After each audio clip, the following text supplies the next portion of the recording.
और अब एक अच्छी खबर जो कि आर्थिक मोर्चे से आ रही है, और ये खुशखबरी ये है जो कि करीब 6000 किलोमीटर दूर से आई है। यानी जिसने 125 करोड़ जो हिंदुस्तानी है उसकी वजह से चेहरे खिल गए हमारे।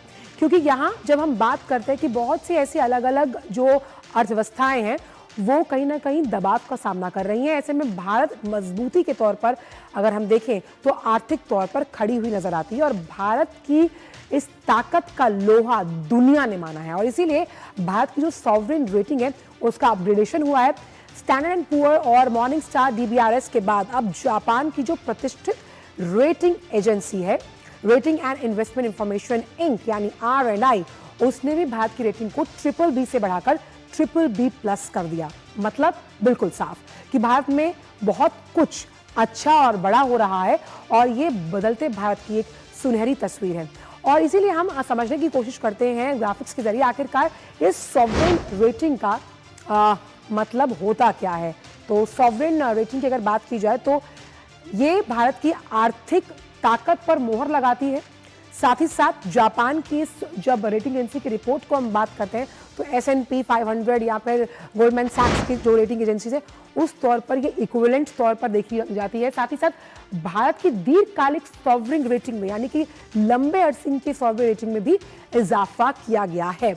अब BBC से बढ़ाकर BBC+ की भारत की इस सॉवरेन रेटिंग को किया गया। अब इसमें आपका जो राजकोषीय ताकत है आपकी, उसको ये दर्शाता है, ताकि किसी भी देश के लिए अगर आप उधार लेते हैं तो वो क्षमता आप में है। वहीं भारत की वित्तीय प्रणाली जो है वो जोखिम लेने के लिए कहीं ना कहीं तत्पर है, उसमें उतनी क्षमता मौजूद है। तो डेड नहीं, अपग्रेड पर मोहर है। लेकिन आखिरकार ये सॉवरेन रेटिंग होती क्या है, इसे समझने की कोशिश करते हैं। तो किसी देश की जो ऋण चुकाने की क्षमता है, यानी अगर आपने कर्ज लिया है उसको चुकाने की क्षमता आप में कैसे है, ये इसके द्वारा पता चलता है। किसी देश को उधार देने के जोखिम को लेकर भी जानकारी मिलती है।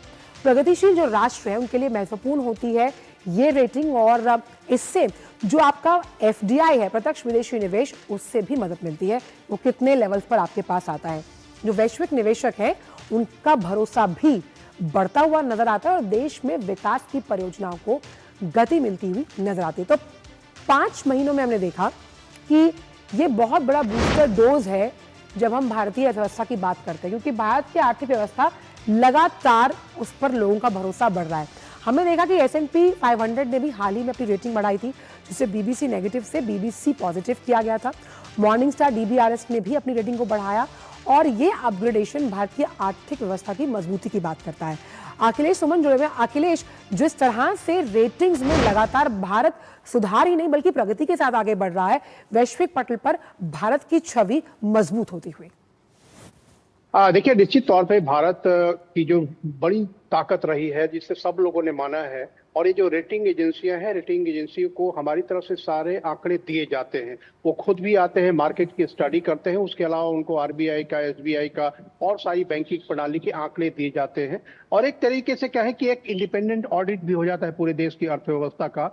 और इतने बड़े पैमाने पर ऑडिट, और एक तरीके से कहे कि पूरा हमारे कर्ज लेने की क्षमता, हमारे कर्ज चुकाने की क्षमता, इन सारी चीजों को असेस करते हैं वो बड़े पैमाने पे। और उसके बाद जो उनकी कल रिपोर्ट आई है, उस रिपोर्ट में साफ साफ कहा गया है कि इंडिया का जो डोमेस्टिक डिमांड है वो अब सबसे बड़ी ताकत है। और यह बहुत बड़ी बात है जो प्रधानमंत्री नरेंद्र मोदी बार बार कह रहे हैं, आत्मनिर्भरता की बात।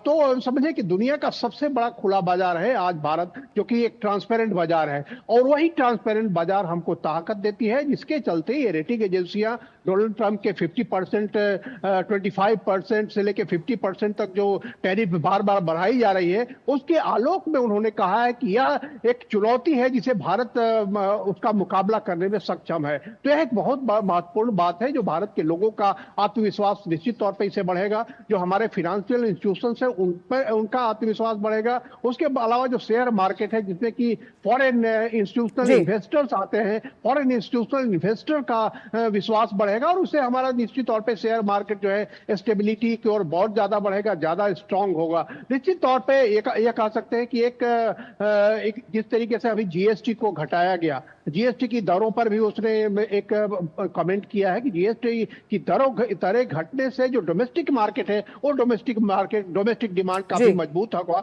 और यह हमारे बाजार की ताकत को बिल्कुल। बढ़ाता है। तो यह जो आप डीबीआरएस से लेके स्टैंडर्ड एंड पुअर्स और अभी जापान की आरएनआई एजेंसी जो है, ये तीनों बड़ा विकसित अर्थव्यवस्था की एजेंसियां हैं। जी स्टैंडर्ड एंड पुअर्स अमेरिका की है, डीबीआरएस जो है कनाडा की है और ये जापान जो है और बिल्कुल अगर जापान आप की है। डोमेस्टिक तो फ्रंट पर बहुत मजबूती के साथ खड़ी है आपकी अर्थव्यवस्था, तो आपका क्रेडिट ऑफटेक होना तय है और जिससे आर्थिक प्रगति को बल मिलता हुआ नजर आएगा। बहुत बहुत शुक्रिया अखिलेश इन तमाम जानकारियों को हमसे साझा करने के लिए। तो आज